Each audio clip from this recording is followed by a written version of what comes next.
মাঝে প্রশ্ন করে বুঝাতেন। He use to throw question to the audience. শ্রোতাদেরকে প্রশ্ন ছুড়ে দিতেন। প্রশ্ন ছুড়ে দিলে কি লাভ জানেন? শ্রোতারা ভাবতে শুরু করে উত্তরটা কি, কি এই প্রশ্নের উত্তর। যখন উত্তরটা করতে পারে না তখন বিশ্বনবী উত্তর বলে দিতেন। যখন উত্তর করতে যে ঠেকে যায় একটা ঠেকা ঠেকা ভাব, তখন যখন উত্তরটা জানা হয় ওই উত্তর আর ভোলা হয় না। কথা বলেন। বিশ্বনবী সাহাবাদেরকে প্রশ্ন করলেন, ইন্না মিনাশ শাজারাতি শাজারাতুন লা ইয়াসকুতু ওয়ারাকুহা। ও সাহাবারা, গাছের মধ্যে, বৃক্ষলতার মধ্যে এমন একটা বৃক্ষ আছে, এমন একটা গাছ আছে যেই গাছের কোনো পাতা ঝরে না। মাসালুহা কামাসালুল মুমিন। ওই গাছের দৃষ্টান্ত মুমিনের দৃষ্টান্তের মতো। বলো তো, হাদ্দিসুনি মা হিয়া, দেখি তোমরা পারো কিনা ওই গাছটা কি? কেউ পারে না। কেউ বলে ওই গাছ, কেউ বলে মরুভূমির ওই ক্যাকটাস গাছ, কেউ বলে ওই গুলমলতা, কেউ বলে ওইটা, কেউ বলতে পারে না। বিষ্ণু বললেন কারোটা হয়নি। ইন্নাহা নাখলা, এটা হলো খেজুর গাছ।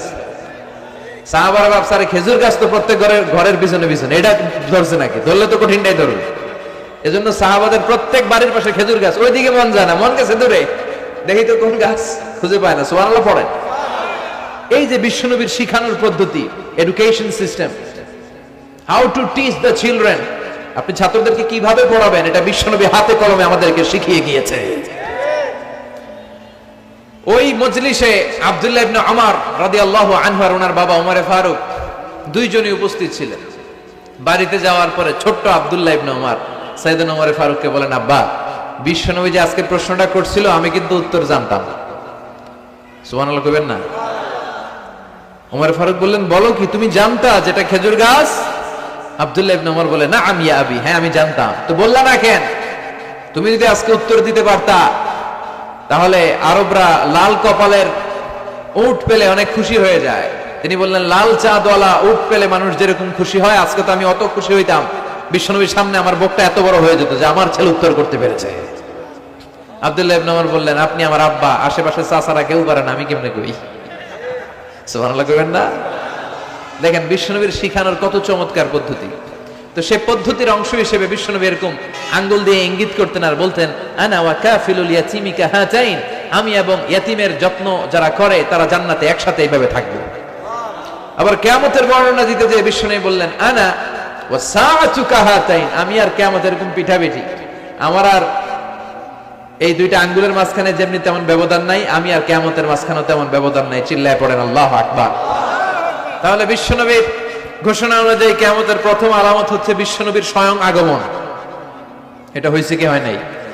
এরা হতে হেলে দুলে নুরানি তনুকে আসে হায়, সারা দুনিয়ার হেরে মেরে পর্দা খুলে খুলে চায়, সে যে আমার কামলিওয়ালা কামলিওয়ালা, তার ভাবে বিভোল রাঙা পায়ের তলে, পর্বত জঙ্গল টল মল টলে, খুরমা খেজুর বাদাম জাফরানি ফুল ঝরে ঝরে যায়, সে যে আমার কামলিওয়ালা কামলিওয়ালা। সুবহানাল্লাহ পড়েন। এই কামলিওয়ালা নবীর আগমনটাই কিয়ামতের প্রথম আলামত। তাহলে প্রথম আলামত আমরা পাইছি কি পাই নাই? পেয়ে গেলাম। এরপরে বিষ্ণু বলেছেন, যুহুর কাসরাতিল ফিতান বিআনওয়াইহা, কিয়ামতের আগ দিয়ে সমাজে ফিতনা ফাসাদ বেড়ে যাবে। পারিবারিক ফিতনা আমাদের আছে না নাই? সামাজিক ফিতনা, একটু আওয়াজ করে উত্তর দিবেন। রাষ্ট্রীয় ফিতনা, নারী ঘটিত ফিতনা, খালি ফিতনা আর ফিতনা। আপনি যেদিকে তাকাবেন ওইদিকেই ফিতনা। আপনি চাইলেও আপনার ঈমান বাঁচাতে পারছেন না। আমরা চাই আমার চোখটা হেফাজত করব, পারছি না। ইউটিউবে ঢুকলাম, জাকির নায়েকের লেকচার শুনবো, ইউটিউবে ঢুকলাম, শায়েখ সুদাইসের তেলাওয়াত শুনবো, ওদিকে তেলাওয়াতও বাজে আর নিচে সাজেস্টেড ল্যাংটা ভিডিও আছে না নাই? কই যাব আমরা? কিভাবে বাঁচাবো আমাদের চোখ? বায়ে অশ্লীলতা দেখে ডানে তাকায়, দেখি ওদিকে অশ্লীলতা, আবার বায়ে তাকায়, ওখানে অশ্লীলতা, সামনে তাকাই অশ্লীলতা, আবার পেছনে তাকাই অশ্লীলতা, নিচে তাকাই অশ্লীলতা, উপরে তাকাই ওদিকে অশ্লীলতা। আমরা যাব কই?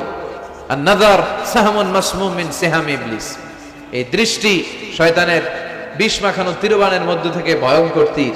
এই তীর দিয়ে শয়তান যুবক যুবতীদেরকে কাবু করে ফেলে। একটা যুবক যুবতীর মধ্যে প্রথমে আই কন্টাক্ট হয়। কি হয়? প্রথমে আই কন্টাক্ট, চোখে চোখে একটা ভাব বিনিময় হয়, হ্যাঁ, এরপরে SMS এর আদান প্রদান হয়, কথা বলেন, এরপরে ডেটিং হয়, ডেটিং কি হয়, এরপর হয় গার্লফ্রেন্ড বয়ফ্রেন্ড, আছে না নাই? এগুলো ভুইঘরে নাই, ভুইঘরের ছেলেপেলেরা আল্লাহওয়ালা, হ্যাঁ, কি ভয়ঙ্কর অবস্থা। আমরা ছোটবেলায় এই সমস্ত গার্লফ্রেন্ড বয়ফ্রেন্ড কি বুঝতামই না। এখন ক্লাস 5 থেকে শুরু, ক্লাসে যারা যারা আছে ভাগাভাগি হয়ে যায়, কোনটা কার,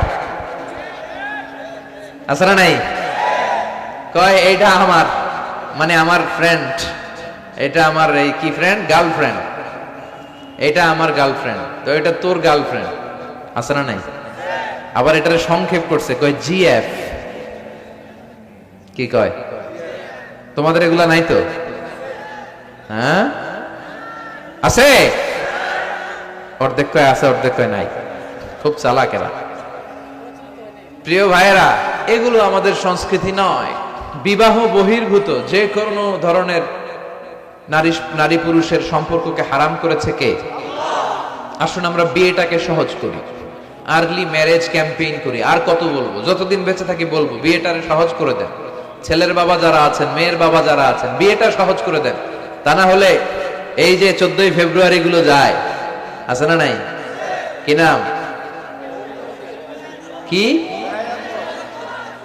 বিশ্ব বেহায়া, আহা, এগুলো আগে ছিল না, এগুলো সব কিয়ামতের আলামত। চিল্লা এখন ঠিক কিনা? এই দিবসগুলোতে আপনার উঠতি বয়সের তরুণী মেয়ে, আপনার ছেলে যে পাপগুলো করে বিয়ে না করার কারণে, এই পাপগুলোর একটা পার্সেন্টেজ গুনাহ আপনার আমলনামায় আছে না নাই? এজন্য খবরদার, বাবা মা যারা আছেন, ছেলে মেয়েদেরকে সময় মতো বিয়ে করিয়ে দেন। আমাদের দেশে বিয়ে অনেক সময় অনেক দেরি হয়ে যায়, বিশেষ করে ছেলেদের দেরি হয়ে যায়। বলে তুই নিজের পায়ে দাঁড়া, তো এতদিন ও কার পায়ে দাঁড়াইছে? ও তো নিজের পায়ে দাঁড়িয়েছে, একটু সহযোগিতা করেন না আপনি, বিয়েটা সহজ করে দেন। বিয়ের চেয়ে ভালো কাজ পৃথিবীতে নাই। হ্যাঁ, ইয়াং পোলাপানরা অনেক খুশি হয়ে গেছে। হ্যাঁ, বিয়ে করবে তোমরা, বিয়ে বহির্ভূত GF BF এর দরকার আমাদের নাই। চিল্লায় বলেন ঠিক কিনা? এগুলোর বিরুদ্ধে আমাদের জিহাদ। ইসলামের ইমেজকে, আমাদের মোরালিটি, আমাদের এথিক্যাল স্ট্যান্ডিং পয়েন্ট যেখানেই নষ্ট হবে, ওগুলোর বিরুদ্ধে আমাদেরকে সোচ্চার হতে হবে। এই নৈতিকতার অবক্ষয় হতে হতে এমন পর্যায়ে ঠেকেছে, বাংলাদেশটা এখন জাহান্নামের টুকরা হয়ে গিয়েছে। এখন মেডিকেলের ডাস্টবিনে ছোট্ট ছোট্ট নবজাতক বাচ্চার লাশ পাওয়া যায়। এগুলো সব 14ই ফেব্রুয়ারি পালনের ফসল। এগুলোর সাথে মুসলমানদের কোনো সম্পর্ক থাকতে পারে না। এগুলো ইসলামের সাথে কোনো সম্পর্ক নাই। এগুলো হচ্ছে পাশ্চাত্য থেকে আমদানি করা, পার্শ্ববর্তী দেশ ভারত থেকে আমদানি করা। আমাদেরকে যে ইসলামের সুশীতল বাণী বিশ্বনবী শিখিয়েছেন, আমাদের জানিয়েছেন, দ্যাটস এনাফ ফর আস, এটাই আমাদের জন্য যথেষ্ট। এজন্য এই যুগটা হচ্ছে, বিশ্বনবী বললেন, ফিতনার যুগ। আখিরি জামানায় জ্বলন্ত আগুনের কয়লা নিয়ে হাতে রাখাটা সহজ হয়ে যাবে, কিন্তু ঈমান নিয়ে টিকে থাকা কঠিন হয়ে যাবে। আপনি চাইলেও ভালো থাকতে পারবেন না, আপনি হকের কথা চাইলেও বলতে পারবেন না। ঝুঁকি আছে না নাই? গুম আছে না নাই? ক্রস ফায়ার আছে না নাই? কে কোন দিক দিয়ে গুম টেরি পাওয়া যাবে, কিন্তু এই হকের রাস্তা আমরা ছাড়বো না। বিশ্বনবী বললেন, ফিতনা বেড়ে যাবে। আপনি হক হালাল মেনটেন করতে চান, কিন্তু পারবেন না। আপনি ঘুষ খাবেন না, কি হবে? টেবিলের নিচ দিয়া ঘুষ, উপর দিয়া ঘুষ, সব জায়গায় ঘুষ। আপনার পাশে যে চাকরি করে সে খায় ঘুষ, ও খায় ঘুষ, নিচের কর্মচারী খায় ঘুষ, উপরের বসও খায় ঘুষ। কথা বলেন, আপনি চাইলেও পারছেন না। এজন্য বিশ্বনবী সবসময় দোয়া করতেন, আল্লাহ এই ফিতনা থেকে আমাদেরকে বাঁচাও। বিশ্বনবী পড়তেন, আল্লাহুম্মা ইন্না নাউযু বিকা মিনাল ফিতান মা যাহারা মিনহা মা বাতান। হে আল্লাহ, প্রকাশ্য অপ্রকাশ্য সব ফিতনা থেকে তুমি আমাদেরকে বাঁচাও। চিল্লায় পড়েন আমিন। আওয়াজ করে আমার সাথে পড়েন, আল্লাহুম্মা ইন্না নাউযু বিকা মিনাল ফিতান মা যাহারা মিনহা ওয়া মা বাতান। এর মানে হচ্ছে, হে আল্লাহ, প্রকাশ্য অপ্রকাশ্য, দেখা যায় দেখা যায় না, এরকম সব ফিতনা থেকে তুমি আমাদেরকে বাঁচাও। তাহলে এই যে বিশ্বনবী বললেন কিয়ামতের আগে ফিতনা বেড়ে যাবে, এই আলামতটা সমাজে আছে না নাই? আমাদের আশেপাশে ফিতনা আছে না? আচ্ছা, এরপরে বিশ্বনবী বললেন, খুরুজ মুদ্দাঈন নবুওয়া, কিয়ামতের আগ দিয়ে ভণ্ড নবী দাবিদার বেড়ে যাবে। বুখারীর বর্ণনায় বিষ্ণু বললেন, ততক্ষণ পর্যন্ত কিয়ামত হবে না যতক্ষণ না 30 জন ভণ্ড নবী দাবিদার বেরোবে। ভণ্ড নবী দাবিদার, একটাও নবী না। কুল্লুহুম কাযযাবুন দাজ্জালুন, সবগুলো মিথ্যাবাদী, কাযযাব আর দাজ্জাল। বিশ্ব নবী হচ্ছেন সর্বশেষ নবী। আমার নবীর পরে আর কোন নবী আসবে? আমার রাসূলের পরে আর কোন রাসূল আসবে? এই কথাটা যারা মানবে না তার ঈমান থাকবে?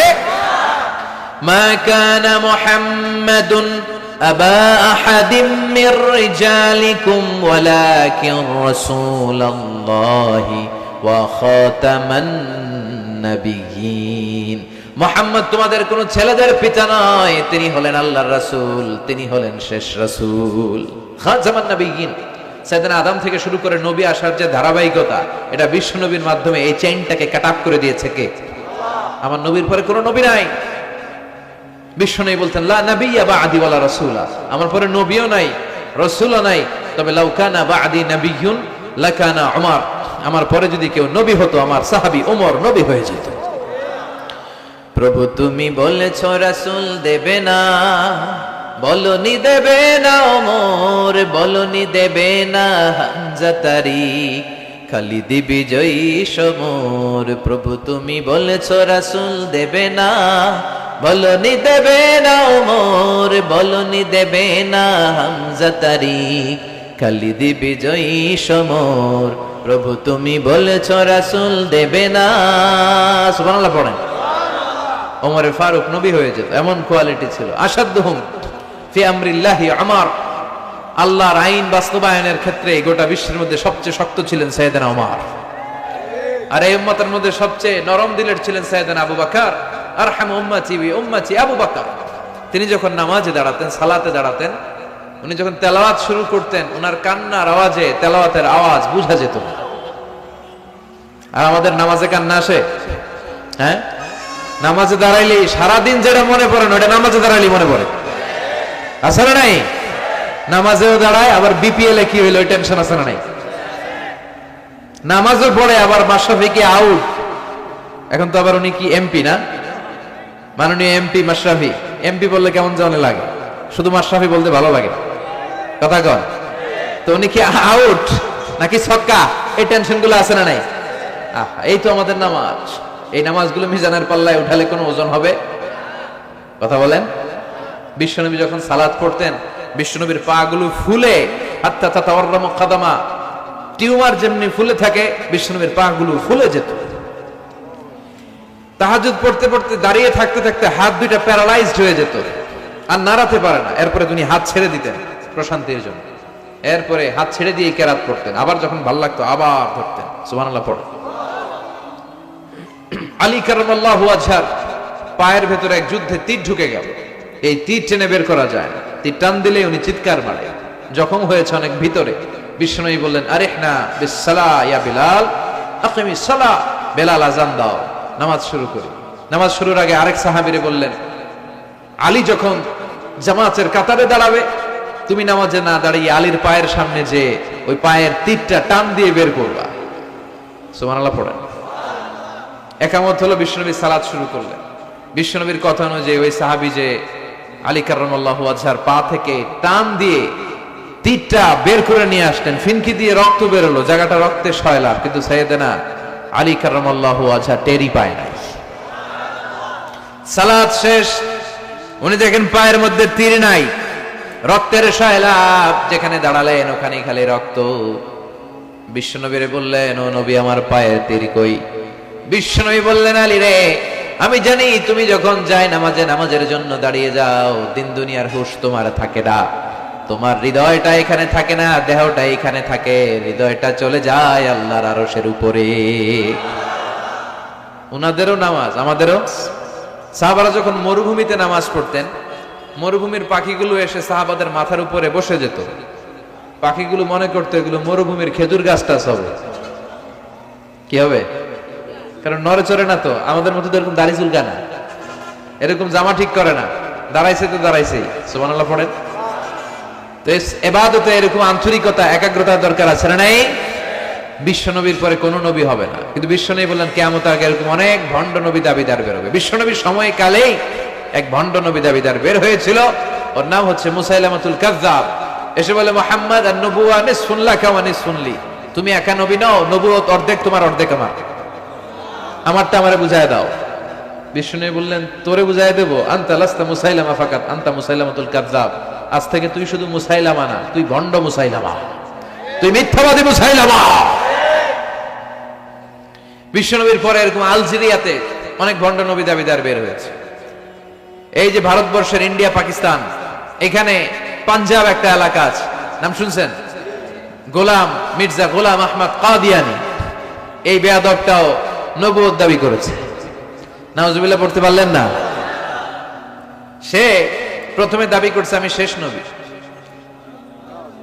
এরপরে সে দাবি করছে আমি ইমাম মাহাদি, এরপর সে দাবি করছে আমি ঈসা আল মাসিহ। এই ভণ্ডটার অনুসারী বাংলার জমিনে আছে না নাই? এদেরকে রাষ্ট্রীয়ভাবে কাফের হিসেবে আখ্যা দেওয়ার দরকার আছে না নাই? এত আন্দোলন হয়, এত কথা হয়, কিন্তু সরকারের টনক নড়ে না। এদেরকে রাষ্ট্রীয়ভাবে কাফের হিসেবে ঘোষণা দিতে হবে, সার্কুলার জারি করে চিল্লায় বলেন ঠিক কিনা? এরা মুসলমান নয়, কারণ আপনি শুধু লা ইলাহা মানলেই মুসলমান হতে পারবেন না, মুমিন হতে পারবেন না। বিশ্বনবীর উপর সাক্ষী দেওয়ার দরকার আছে না নাই? বিশ্বনবী শেষ নবী, ওনার পরে কোনো নবীও আসবে না, কোনো রাসূলও আসবে না, চিল্লায় বলেন ঠিক কিনা? এই বেয়াদবটা পায়খানা করতে যায় টাঙ্কি ভাঙ্গা গুয়ের টাঙ্কিতে বইরা মরছে, শত শত বছরের ময়লা পায়খানাটার মধ্যে জমা, গু খাইতে খাইতে পেটটা হয়েছে এত বড়, আর পারে না। আল্লাহকে খা, জনমের খাওয়া। নবীরা যেখানে মারা যায়, নবীরা নিজে পবিত্র, যেখানে মরে ওই জায়গাটাও, কিন্তু বেয়াদবটা কই মরছে? হ্যাঁ, বাথরুমের টাঙ্কির ভিতরে। তো মেথর নিয়ে আসা হয়েছে, মেথর ভাইরা এসে রশি দিয়ে ওটারে উঠায়, কিছু দূর ওঠার পরে এত ওজন, রশি টশি ভাঙ্গা আবার ধস করে পড়ে, আবার উঠায়, আবার পরে আল্লাহকে জনমের মতো ঘু খাইয়া নেয়। বিষ্ণুর সাথে বেয়াদবি করেছিস, তোর ইজ্জতের 12টা আমি বাজায় দিলাম, চিল্লা এখন ঠিক কিনা? যারাই বিষ্ণুবীর সম্মান নিয়ে ঝিনিমিনি খেলেছে, তাদের রেহাই দুনিয়াতেও নাই, আখেরাতেও নাই। এই মুসাইলামা দুনিয়াতেই অপমানিত হয়েছিল। সে বিশ্বনবীকে নকল করত, কপি করত, বেয়াদবি করত, স্পর্ধা দেখাতো। বিশ্বনবী কোন গাছের মধ্যে হাত লাগালে ওই গাছের ফলন বেড়ে যেত। সে বলতো আমি নবী, তার এলাকার লোকেরা বলে তাহলে বিশ্বনবী মুহাম্মদের মতো তুমি আমাদের এলাকার গাছে হাত লাগাও। সে কোনো গাছে হাত লাগালে ওই গাছের সব ফল মরে যেত। বিশ্বনবী কোন লোনা পানির কুয়ার ভেতরে অজু করে কুলির পানি ফেললে ওই লোনা পানির কুয়া মিঠা পানির কুয়াতে পরিণত হতো। আর এই বদমাসটা যদি মিঠা পানির কোন কুয়ার মধ্যে কুলি ফেলাইতো, ওইটা লোনা পানির কুয়া হয়ে যেত। বিশ্বনবী মদিনাতে আসার পরে মদিনার নিউ বর্ন বেবিদেরকে বিশ্বনবীর কাছে নিয়ে আসা হতো। বিশ্বনবী তাদেরকে তাহনিক করাতেন। তাহনিক মানে খেজুর হালকা একটু খেয়ে বিশ্বনবী লালা লাগিয়ে, বিশ্বনবী লালা মোবারকটাই বাচ্চার ঠোঁটের মধ্যে বিশ্বনবী লাগিয়ে দিতেন। এখন বিশ্বনবী নাই, আলেমদের কাছে যাবেন, খতিব এলাকার বড় খতিব হুজুরের কাছে যাবেন, হাফেজ সাহেব হুজুরের কাছে যাবেন, হুজুর মধু খেয়ে বাচ্চার মুখে লাগাই দিবে। উনি যে সবসময় কোরআন পড়েন, ওনার সিনাতে যে কোরআন, ওইটার বরকত আছে না নাই? বিশ্বনবী তাহনিক করতেন, খেজুর খেয়ে ওই লালা মিশ্রিত খেজুর বাচ্চার মুখে লাগিয়ে দিতেন, আর বাচ্চার মাথায় হাত বুলিয়ে দিতেন। বিশ্বনবীর হাত মদিনার যে সমস্ত নবজাতক বাচ্চাদের মাথায় লেগেছে, বাচ্চাদের মাথার চুল বড় করে দিয়েছে কে? সেও বিশ্বনবীর মতো অ্যাক্টিং করত। তার কাছে নবজাতক বাচ্চা নিলে সেও তাহনিক করত। তাহনিক করার সাথে সাথে বাচ্চা বমি শুরু করে দিত। আর মাথায় হাত লাগায় দিলে মাথার চুল বাড়াতো, বড় কথা, আজীবনে বাচ্চাগুলো টাক মাথা থাকতো। কি করতো? টাক মাথা। তার মানে বেয়াদবির পরিণাম, অপমান দুনিয়া থেকেই শুরু হয়ে যায়। তো বিশ্বনবী বললেন এই ভণ্ডদের আবির্ভাব শুরু হবে। আমাদের এই সমাজে ভণ্ড আছে না নেই? দুদেল বান্দা কালমা চোর, না পায় শ্মশান না পায় ঘোর, দিন থাকিতে আয়রে পথে ছাইড়া দে ভণ্ডামি, ভণ্ডামি ভণ্ডামি ভণ্ডামি, ছাইড়া দে ভণ্ডামি। নামাজ কালাম পড়ে না, ইবলিস শয়তানের নানা। আছে না এরকম? ইসলামের লেবাস লাগায়, দাড়ি রাখে, চুল বড় রাখে, জট পাকায় রাখে, রোজা নাই, নামাজ নাই, পরিচ্ছন্নতা নাই, আতর নাই, গোসল নাই। আছে না নাই? এরকম ভণ্ড পীর আছে না নাই? হক্কানি পীর যারা, তাদের বিরুদ্ধে আমার কোনো কথা নাই, কারণ এদেশে অনেক লক্ষ লক্ষ হিন্দুরা এই হাক্কানি পীরদের হাতে হাত রেখে কালিমা পড়ে মুসলমান হয়েছে। তাদেরকে আমরা সাপোর্ট করি। আমাদের বিরুদ্ধাচারণার হুঙ্কার হচ্ছে ভণ্ডদের বিরুদ্ধে। এই দেশে এত ভণ্ড পীর, এই দেশে যত ভণ্ড পীর আছে অনেক দেশের জনসংখ্যাও এত নাই। কথা বলেন, অনেক ভণ্ড পীর আছে সারা বছর নাকি গোসল করে না, বছরে করে একবার, ওই গোসলের পানি মুরিদরা খাইয়া সব সাবার। আছে না নাই? এগুলোর সাথে আমাদের কোনো সম্পর্ক। বিশ্বনবী বললেন এরকম ভণ্ডদের আবির্ভাব সমাজে হবে কিয়ামতের আগে। এই আলামতটা সমাজে আছে না নাই? দেখেন বিশ্বনবী যাই বললেন অক্ষরে অক্ষরে মিলে যায়। এরপরে বিশ্বনবী ফরমান কাসরাতুল হারাজ, কিয়ামতের আগে হারাজ বেড়ে যাবে। সাহাবারা বললেন ওমাল হারাজ ইয়া রাসূলুল্লাহ, হে নবী হারাজ কি? বিশ্বনবী বললেন হাদা হুয়াল হারাজ, হাদা হুয়াল হারাজ। কি বুঝলেন? মারামারি, কোপাকুপি, যুদ্ধ। আছে না নাই? আমরা কি যুদ্ধ চাই? যুদ্ধ নয় আর যুদ্ধ নয়, নয় আর কোন তাজালা, সেই পৃথিবী আমাদের সকল মানুষের হোক নিরাপদ আবাস, সেই পৃথিবী আমাদের সকল মানুষের হোক নিরাপদ আবাস। We don't want to see any war in the whole world. We don't want to see any war in the whole world. ঠিক কি না? আমরা কোনো যুদ্ধ দেখতে চাই না, মারামারি দেখতে চাই না, অন্যায় হত্যাকাণ্ড বিচার বহির্ভূত কোন হত্যাকাণ্ড আমরা এদেশে দেখতে চাই না। বিশ্বনবী বললেন কিয়ামতের আগে এগুলো বেড়ে যাবে। বিশ্বনবী বললেন যে হত্যা করবে সে জানবে না কেন আমি হত্যা করলাম। এরকম হত্যা দেশে আছে না নাই? উপরের নির্দেশ, উপরের টেলিফোন, শুট করো, পোশাকি বাহিনী পিস্তল আছে, শুট করে দিল, কিন্তু কেন সে মারলো ওই সৈনিক জানে না। এরকম আছে না নাই? আবার যে নিহত হইল সেও জেনে মরতে পারলো না যে আমি কেন বললাম। কথা কন। আহা, এই বাংলার বিভিন্ন নদীতে, মাঠে ঘাটে হাত বাঁধা, পা বাঁধা, চোখ বাঁধা, বস্তাবন্দি করা লাশ পাওয়া যায় কি যায় না? এই দুনিয়ায় তারা বিচার পায় নাই, কিন্তু এগুলোর বিচার আছে না নাই? এগুলোর বিচার যদি না থাকতো, the worldly life will be a joke. এই পৃথিবীটা একটা জোকিং হইতো, জোকিং। জোক করার জন্য আল্লাহ পৃথিবী বানায় না। যেগুলোর বিচার এই জমিনে আমরা পাই নাই, সেগুলোর বিচার আখিরাতে হবে। সেদিন হবে আসল বিচার, সেদিন হবে ফাইনাল খেলা। সেদিন হবে কি খেলা? বিশ্বাস হয়? অপেক্ষা আছে না নাই? সবগুলোর বিচার হবে ইনশাআল্লাহ। পড়েন, আপনার জমি মেরে খাইছে, দুনিয়ায় বিচার পান নাই, আহকামুল হাকিমিনের বিচার আছে না নাই? আপনাকে অন্যায় ভাবে আঘাত করেছে, দুনিয়ার বুকে বিচার পান নাই, আখিরাতে বিচার আছে না নাই? বিশ্বনবী বললেন এই মারামারিটা বেড়ে যাবে কিয়ামতের আগে। এখন দেখেন খালি মারামারি, কোপাকুপি। 2 টাকার টেম্পু ভাড়া লইয়া একজন একজনের মেরে ফেলাইছে। কয় টাকা? নাউজুবিল্লাহ পড়বেন না? আল্লাহ এই ফিতনা থেকে তুমি আমাদের বাঁচাও। এরপর বিশ্বনবী বললেন দিয়াউল আমানা, কিয়ামতের আগ দিয়ে আমানতের খেয়ানত হবে। এটা আমাদের সমাজে আছে না নাই? বিশ্বনবী বললেন কিয়ামতের আগ দিয়ে আমানতের খেয়ানত হতে থাকবে। ইদা দুইয়াতিল আমানাতু ফান্তাযিরিস সাআ। সাহাবারা প্রশ্ন ছুড়ে দিলেন, ইয়া রাসূলুল্লাহ মাতা সাআ, কখন কিয়ামত হবে? বিশ্বনবী বললেন ইদা দুইয়াতিল আমানা, যখন আমানতের খেয়ানত হবে তখন কিয়ামত হবে। সাহাবীরা আবার প্রশ্ন ছুড়লেন কাইফা ইদাআতুহা ইয়া রাসূলুল্লাহ, হে নবী আমানতের খেয়ানত কেমন করে হবে? বিশ্বনবী বললেন ইদা উসিদাল আমরু ইলা গায়রি আহলিহি ফান্তাযিরিস সাআ, যে লোকটা যেই চেয়ারে বসার যোগ্য নয় তাকে যখন ওই চেয়ারে বসিয়ে দেওয়া হবে তখনই কিয়ামত হয়ে যাবে। এরকম আমানতের খেয়ানত তো ভুইয়ারে নাই। ধরেন একজনকে আপনারা প্রধান বক্তা হিসেবে দাওয়াত দিলেন, জানে না কোরআন, জানে না হাদিস, জানে না বক্তৃতা। এটা কিয়ামতের আলামত না? এটা আমানতের খেয়ানত না? এই দেশের শিশু বক্তা আছে না নাই? কথা কন। আহা, এদিকে আর কি মানুষ হয়েছে? শিশু বক্তা হইলে 3 গুণ হবে। বিল্ডিং টিল্ডিং ভাঙ্গা, প্যান্ডেল ম্যান্ডেল ঘুরলা, অবস্থা সারা। এত মানুষ, ও যে কি বলে ও নিজেও জানে না, কি যে জানে না ওইটাই জানে না। সবকিছুর একটা বয়স আছে। তোমাকে পড়াশোনা করতে হবে, তোমাকে ডিগ্রি অর্জন করতে হবে, তোমাকে জানতে হবে, তোমাকে বিশ্লেষণ করার, অ্যানালাইসিস করার ক্ষমতা রাখতে হবে। ছোট বাচ্চা যদি মুরব্বির মতো কথা বলে আমরা এটা বেয়াদব বলি। আপনারা বই করে কি বলেন? বেয়াদব। পাশে খতিব সাহেব হুজুর, এখানে হাফেজ সাহেব হুজুর, এখানে ইমাম সাহেব হুজুর, এখানে কামিল মাদ্রাসার প্রিন্সিপাল, এখানে জগৎ বিখ্যাত মুহাদ্দিস, আর সে বেয়াদবের মতো পায়ের উপর পা তুলে আঙ্গুল নাড়িয়ে নাড়িয়ে কথা বলে। এটা কিয়ামতের আলামত। এগুলো বন্ধ করেন, এগুলোর সাথে ইসলামের সম্পর্ক নাই। যারা কোরআনের কথা জানে, যারা আলেম, তাদেরকে দাওয়াত করেন, জ্ঞান গর্ভ আলোচনা করবে, আপনার জীবনকে উজালা করে দিবে কে? কিন্তু লোক জড়ো করার জন্য এগুলো করে। আহা, তাফসীর মাহফিলের ভিতরে এই শো অফ, খালি লোক দেখানো মানসিকতা। কে আসলে বেশি লোক হবে এরা দাওয়াত করে। মাহফিল হইলে এরা লাগবে, ওরে লাগবে, এরা লাগবে। আমগো অবস্থা হালুয়া টাইট। 15,000 দাওয়াত ইনভাইটেশনের মধ্য থেকে 90টা প্রোগ্রাম রেখেছে এই বছর। 15,000। এটা কিয়ামতের আলামত না? সুবহানাল্লাহ কয়।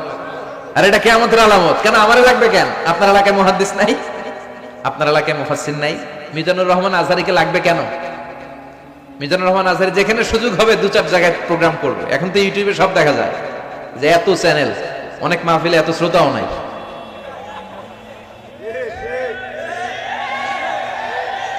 কথা কন। এখন কোথাও যেতে পারি না। আজকে এয়ারপোর্ট থেকে আসার পথে, এয়ারপোর্ট থেকে বের হইতে লাগতেছে আধা ঘন্টা। লোকজনের দাবি হচ্ছে হুজুর সেলফি তুলব,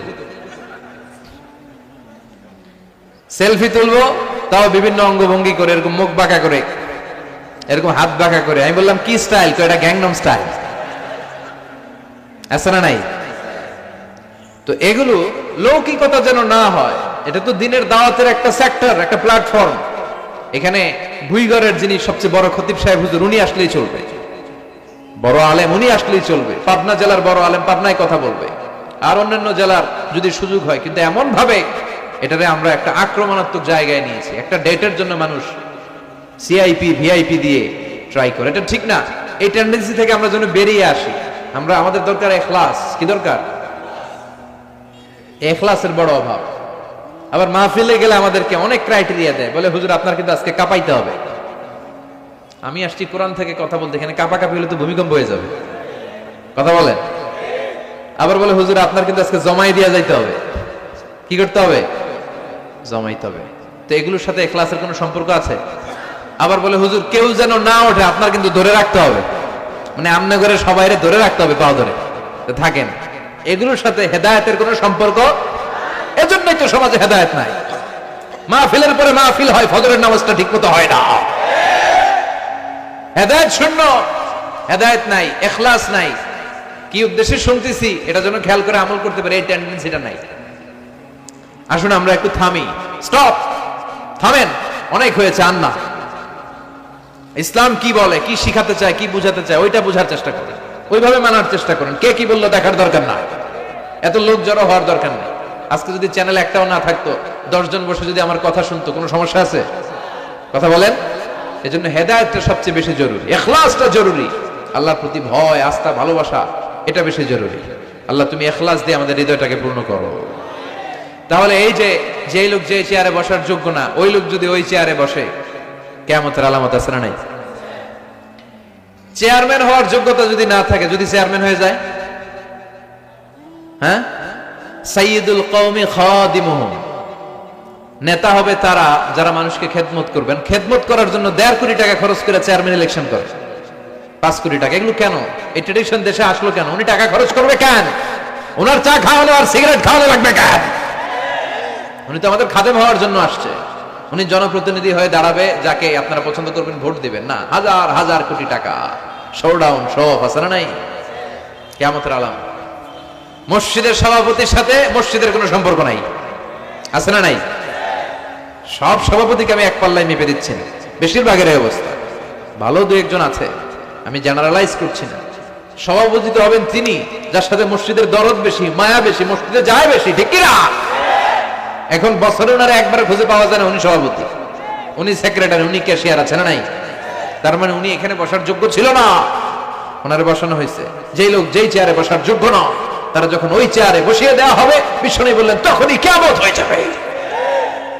কিয়ামতের আলামত আমানতের খেয়ানত, এটা অনেক বড় বিষয়। আমার সম্পদ আছে, এই সম্পদটা আল্লাহর দেয়া, আমার কাছে আমানত। আমার শক্তি আছে, এই শক্তি আমানত।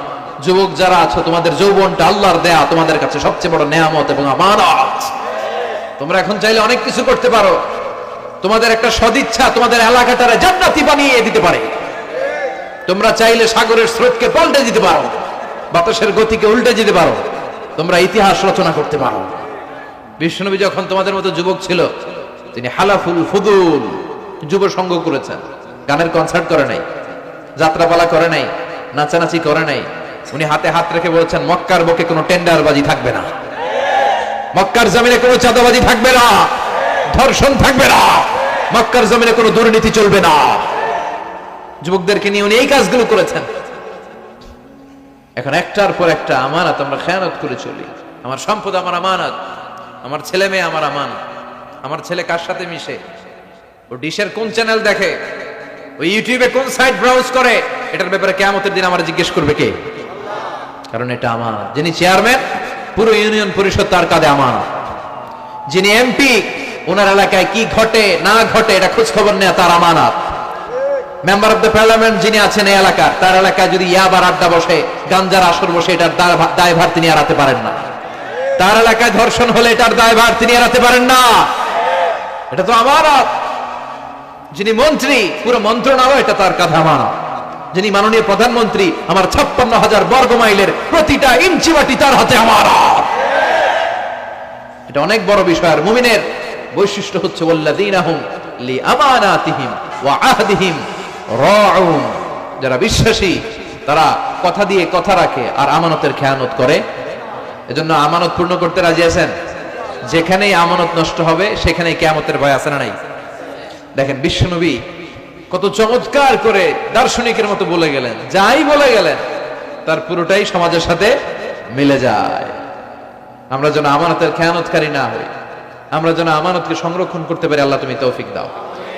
এরপর বিশ্বনবী বললেন আত-তাচাউল ফিল বুনিয়ান, কিয়ামতের আগে বড় বড় টাওয়ার বানানোর প্রতিযোগিতা শুরু হয়ে যাবে। আছে না নাই? আজকে নারায়ণগঞ্জে ঢুকে, এটা যে নারায়ণগঞ্জ এটা আমি চিনতেই পারতেছি না। এত সুন্দর হাইওয়ে, এত বিল্ডিং, বিশাল বিশাল টাওয়ার, আগে ছিল এগুলো? কথা বলেন।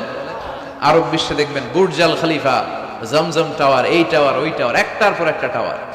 বিশ্বনবী বললেন কাবার পাশে যে পাহাড়গুলো আছে, শুনতেছেন? মনোযোগ আছে? কষ্ট হচ্ছে না তো? কাবার পাশে যে পাহাড়গুলো আছে, কাবার পাশে টাওয়ারের উচ্চতা যদি পাহাড়ের চেয়ে উঁচু হয়ে যায়, ফাআলাম ফাইন্নাল আমরা ক্বাদ আযাল্লাক, জেনে রাখো কিয়ামত বেশি দূরে নাই, কিয়ামতের ছায়া তোমার উপরে ছায়া দিচ্ছে। এখন মক্কা শহরের পাহাড়ের চেয়ে হাইট বেশি এরকম বিল্ডিং আছে না নাই? কাবা ঘরের পাশেই তো একটা আছে, জমজম টাওয়ার, 120 তলা উঁচু। দি মাক্কারাল ক্লক টাওয়ার 120 তলা, বিশাল বড় ঘড়ি লাগানো। এগুলো সব কিয়ামতের আলামত। ওর 5 তলা, আমার লাগবে 10 তলা। ওর 2টা গাড়ি আছে, আমার লাগবে 4টা গাড়ি। ও তাহাজ্জুদ পড়ে, আমারও যে পড়তে হবে ওই টেনশন নাই। ওর মেয়ে হেজাব পরে, আমার মেয়েটারও হেজাব পড়াবো ওই চিন্তা নাই। ওর ছেলে নামাজে যায়, আমার গাঞ্জা খোট্টারও নামাজে বাড়াবে এই টেনশন করে না। খালি সম্পদ কেমনে বাড়াবে, দুনিয়াবি চিন্তা। এই পৃথিবীটা একটা ধোঁকা। ভুইগরের ভাইয়েরা, এই পৃথিবীটা একটা ধোঁকা। একটু থামেন, sit down and think about death. মৃত্যু সম্পর্কে ভাবেন। The most certain thing in our life is death. আমাদের জীবনের সবচেয়ে সুনির্দিষ্ট নিশ্চিত বিষয়টা হচ্ছে মরণ। মরা লাগবেই, চলে যেতে হবেই, ঠিক কিনা? কিন্তু এই দুনিয়ার মায়াজালে আটকে পড়ে আমরা আখিরাতকে, মৃত্যুকে বেমালুম ভুলতে বসেছি। বিশ্বনবী বললেন কিয়ামতের আগে মানুষের এই টেন্ডেন্সি হবে, মানুষ বড় বড় ইয়াতাতাওয়ালুনা feel বুনিয়ান, people will start to compete constructing high rises building in the cities. সমাজে বড় বড় টাওয়ার বানানো শুরু করে দেবে। এটা আছে না নাই? এরপর বিশ্বনবী বললেন যুহুরুন নিসা আল কাসিয়াত আল আরিয়াত আল মাইলাত আল মুমিলাত, কিয়ামতের আগে পোশাক পরিহিতা নেকেড উলঙ্গ নারীদের সংখ্যা বেড়ে যাবে। ভুইগরে মাশাআল্লাহ সব পর্দা মেইনটেইন করে, আশা করি। হ্যাঁ, স্থানীয়রা পর্দা করে, আলহামদুলিল্লাহ, আল্লাহ তুমি কবুল করো। কিন্তু গোটা বাংলাদেশের দৃশ্য কি ভুইগরের মতো? না, ভয়ঙ্কর। বিশ্বনবী বলেন কাসিয়াত আল আরিয়াত আল মাইলাত আল মুমিলাত, পোশাক পরিহিতা উলঙ্গিনী, মানে বোরকাও পড়বে, বোরকাওয়ালি। তিনি বোরকা পড়েন কিন্তু টাইট ফিটিং বোরকা, আছে না নাই? তো এতে আপনি, আমার মায়েরা, আমার বোনেরা, আমি আপনাদেরকে সবসময় সম্মান দিয়ে কথা বলার চেষ্টা করি, একটু বোঝেন। এই যে আপনি টাইট ফিটিং এর বোরকাটা পরলেন, এতে লাভটা হলো কি? আপনার দেহের উঁচু নিচু ভাঁজ টের পাওয়া যায়, আপনার সৌন্দর্য প্রকাশ পেয়ে যায়। হেজাব আল্লাহ এমনি এমনি দেয় নাই, যার সম্মান বেশি ওটার প্যাকেট বেশি। কথা কন, ডায়মন্ডের আংটি ওই রাস্তার মধ্যে বিক্রি করে না, স্বর্ণের আংটি না, ওইটা স্পেশাল মার্কেটে বিক্রি করে। কোন মার্কেটের সামনে পুলিশ রাইফেল নিয়ে দাঁড়ায় থাকে না, কিন্তু স্বর্ণ মার্কেটের সামনে রাইফেল আছে না নাই? ভিতরে স্পেশাল সিকিউরিটি আছে না নাই? গ্লাস ফিটিং করা, ওইখানে সিকিউরিটি আলাদা স্পেশাল লকার আছে না নাই? কারণ এটার দাম বেশি, তাই এটার পর্দা বেশি, প্যাকেট বেশি। সুবহানাল্লাহ পড়েন। নারীদেরকে তো ইসলাম মর্যাদা দিয়েছে। বিষ্ণু বলেছেন দুনিয়া কুল্লুহা মাতা ওয়া খায়রু মাতা'আদ দুনিয়া আল মারআতুস সালিহা। দুনিয়ার সব হলো সম্পদ, আর এই সব সম্পদের মধ্যে সবচেয়ে দামি সম্পদ হচ্ছে নেককার নারী। এদের পেটগুলা খনি। এই নেককার নারীগুলো যদি হেজাব মেইনটেইন করে, এই পেটগুলো থেকে আল্লাহওয়ালা বেরোবে, নাজমুস সাকিব বেরোবে, কারি আহমদ বিন ইউসুফ আল আজহারি বেরোবে, বড় বড় মুফাসসিরে কোরআন বেরোবে। আর যদি হেজাব না করে, জি বাংলা স্টার জলসা নিয়ে মশগুল হয়ে থাকে, হ্যাঁ, টেন্ডারবাজ, চাঁদাবাজ, ডাকাত, এগুলো বেরোবে। ওজনে কম দিবে, খাদ্যে ভেজাল দিবে, মাছে ফরমালিন দিবে, গাঞ্জার টাকার জন্য লাথি মেরে মারে ঘর থেকে বের করে দিবে। এজন্য নারীরা, আমার বোনেরা,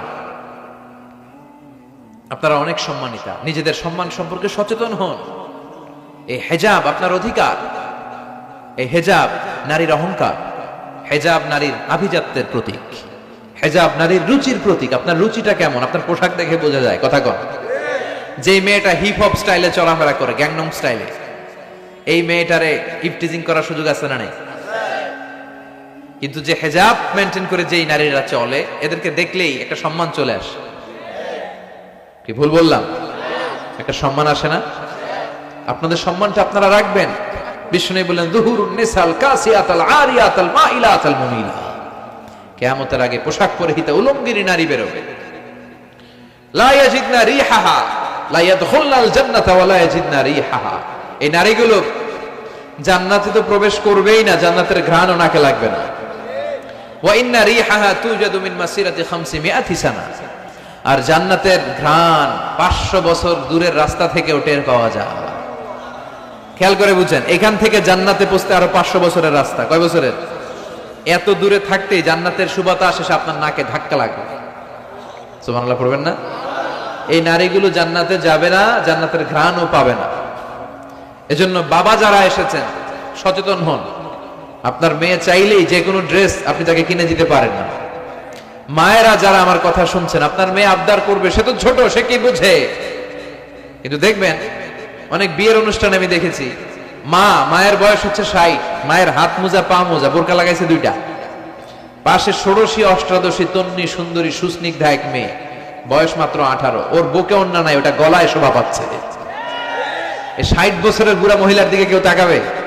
ওনার তো ডেট এক্সপায়ার্ড, ডেট এক্সপায়ার্ড। ওনার সৌন্দর্য যা ছিল সব শেষ। তার দিকে তাকাবে না, তার উঠতি বয়সের তরুণ মেয়েটার দিকে অনেকে তাকাবে, কারণ এটা জেনেটিক্যাল একটা ইস্যু।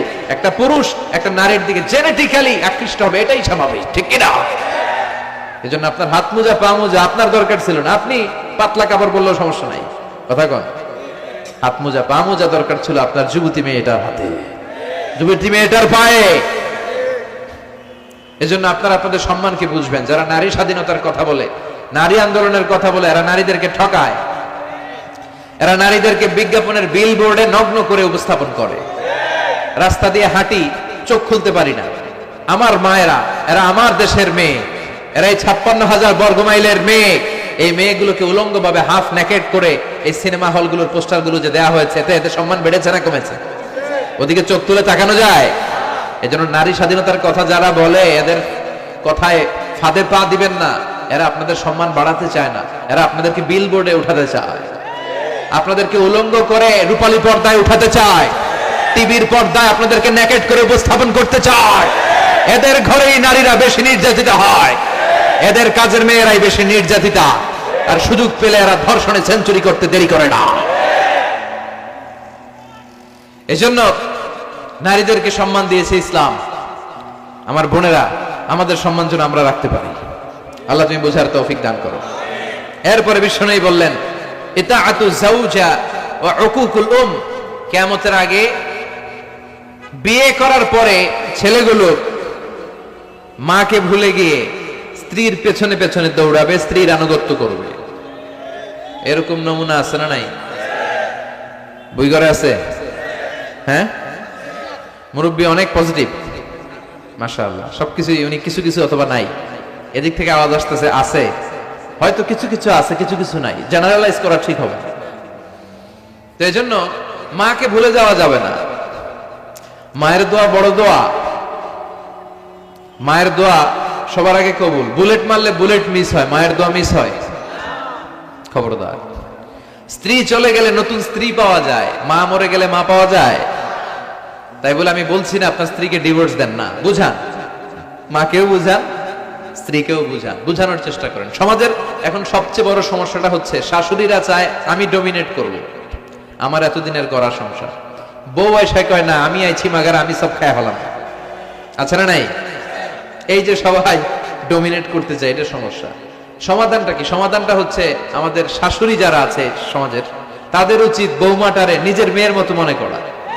নিজের মেয়ের যেখানে বিয়ে দিছে ওইখানে কিন্তু খুব খোঁজ নেয়, মা তোর কি অবস্থা, তোর কষ্ট হইলো কিনা, ইত্যাদি ইত্যাদি। কিন্তু ছেলের বউ করে যারা আনছে এর দিয়ে ইচ্ছে মতো কাজ করা, এরকম ডাকাত আছে না নাই? ডাবল স্ট্যান্ডার্ড, এটা ঠিক না। আর বৌমা যারা আছেন, ঘরের বৌমা, এরা শাশুড়িকে একটু মায়ের মতো মনে করেন না। কারণ একদিন আপনিও শাশুড়ি হতে চলেছেন, একদিন আপনিও শাশুড়ি হবেন। রং ধরা যৌবন জং ধরে শেষ, আপনারও ছেলে হবে, এই ছেলের বিয়ে করাতে হবে, এই ছেলের বউ এসে আপনার ঘরে তাই করবে আপনি আপনার শাশুড়ির সাথে যা যা করেছেন। এই ছোট্ট হিসাবটা বুঝতে চায় না। শাশুড়ির উচিত বৌমাকে নিজের নিজের মেয়ের মতো করে আদর করা, যত্ন করা। আর বৌমাদের উচিত শাশুড়িকে মায়ের মতো সেবা করা। এই মিউচুয়াল আন্ডারস্ট্যান্ডিংটা থাকলে কোনো ঘরে আর ঝগড়া হবে? শাশুড়ি বৌমা, আল্লাহ সবাইরে তুমি কবুল করো। তো কিয়ামতের আগে মারে ভুলে যাবে, মাকে ভুলে গিয়ে স্ত্রীর পেছনে পেছনে দৌড়াবে। খবরদার, খবরদার। আপনি নামাজি হতে পারেন, মুসল্লি হতে পারেন, হাজী সাহেব হতে পারেন, কিন্তু মা যদি বদদোয়া দেয় আপনার সব শেষ, দুনিয়াও শেষ, আখিরাতও শেষ। মায়ের মর্যাদা বাবার চেয়ে 3 গুণ বেশি। হামালাতহু উম্মুহু, কারণ বাবা পেটে ধরে নাই, পেটে ধরছে কে? ওয়াহানান আলা ওয়াহান, 8 মাস 10 মাস এই বোঝাটা বাবা বহন করে নাই, করলো কে? ফিসালুহু ফি আমাইন, 2 বছর বাবা দুধ খাওয়ায়নি, দুধ খাওয়ালো কে? মায়ের এক ধার দুধের দাম কাটিয়া গায়ের চাম, পাপস বানাইলেও ঋণের শোধ হবে না, এমন দরদি ভাবে কেউ হবে না আমার মাহাগো। ঠিক কিনা? লাউ কাতা'তা জিলদাক, আপনার গায়ের চামড়া কেটেও যদি মায়ের পায়ের জুতা বানিয়ে দেন, কি বানিয়ে দেন? কি দিয়ে? গায়ের চামড়া দিয়ে। এই যে 2 বছর যে দুধ খাইলাম, এই দুধের 1 ঢোক দুধের সুদটাও আদায় হবে না। এজন্য খবরদার, মাকে যেন আমরা ভুলে না যাই। মা দোয়া করতে দেরি, ওই দোয়া কবুল হতে। আমরা ছোটবেলায় যে কত কষ্ট দিয়েছি, সবচেয়ে বেশি কষ্ট যখন দিয়েছি মাকে, ওই স্মৃতিগুলো আমাদের মনে পড়ে না। আপনার বয়স যখন 1 বছর, আপনি স্মৃতি হাতরে এত দূর যেতে পারবেন? 1 বছর বয়সে কি কি কষ্ট দিয়েছিলেন মনে আছে? মানুষের বয়স যখন 2, 3, 4 হয়, 4-5 বছর বয়সে, তখন তার কথাগুলো খেয়াল থাকে। কিন্তু সবচেয়ে কষ্ট কিন্তু মাকে বাবাকে আমরা দিয়েছিলাম যখন আমাদের বয়স 1-2 বছর ছিল। আর মায়ের পেটের ভেতরে যখন ছিলাম তখনও কষ্ট দিছি কি দেই নাই? এক একটা লাথি যখন মেরেছে আমার মা বেহুশ হয়ে যেত। আমাকে আপনাকে জন্ম দিতে যে আপনাদের মা কতটা কষ্ট করেছেন খেয়াল করে শুনুন। চিকিৎসা বিজ্ঞানীরা বলে একজন সুস্থ মানুষ 45 ইউনিট পেইন, মানে ব্যথা, একসাথে সহ্য করতে পারে। ব্যথার তীব্রতা, সিভিয়ারনেস যদি এর চেয়ে বেড়ে যায়, হয়তো লোকটা বেহুশ হয়ে যাবে, না হয় মরে যাবে। কিন্তু আমার আর আপনার মা আমাকে আর আপনাকে জন্ম দিতে যে ওই ডেলিভারি যখন দিয়েছিল, 57 প্লাস 57 ইউনিটেরও বেশি ব্যথা তিনি সহ্য করেছিলেন। যেটা কোনো অ্যাক্সিডেন্টে আমাদের দেহে প্রত্যেকের 206টা হাড্ডি, কোন সড়ক দুর্ঘটনায় আপনার দেহের 20টা হাড্ডি একসাথে টাস টাস করে ভেঙে গেলে যত ব্যথা, তার চেয়েও বেশি ব্যথা। যেন খবরদার, খবরদার, মাকে যেন আমরা ভুলে না যাই। মায়ের দোয়া যেন নেই। কখনো যদি মায়ের সাথে বেয়াদবি করে থাকি, আমরা যেন মাফ চেয়ে নেই। রাজি আছি তো যুবকেরা? রাজি আছি সবাই? আমরা সবাই মায়ের দোয়া নিব। মায়ের দোয়া ছাড়া কেউ জীবনে সফল হতে পারে? আহা, মা যার চলে গেছে তারা জানে মা না থাকার কি জ্বালা। হ্যাঁ, মায়ের কথা মনে পড়ে না? যখন রাত্রি নিঝুম এই চোখে ঘুম, একলা শূন্য ঘরে, তোমায় মনে পড়ে মাগো, তোমায় মনে পড়ে, জানি তোমার দোয়া পেলে উঠবো সকল বাধা ঠেলে, তোমার দোয়া সকল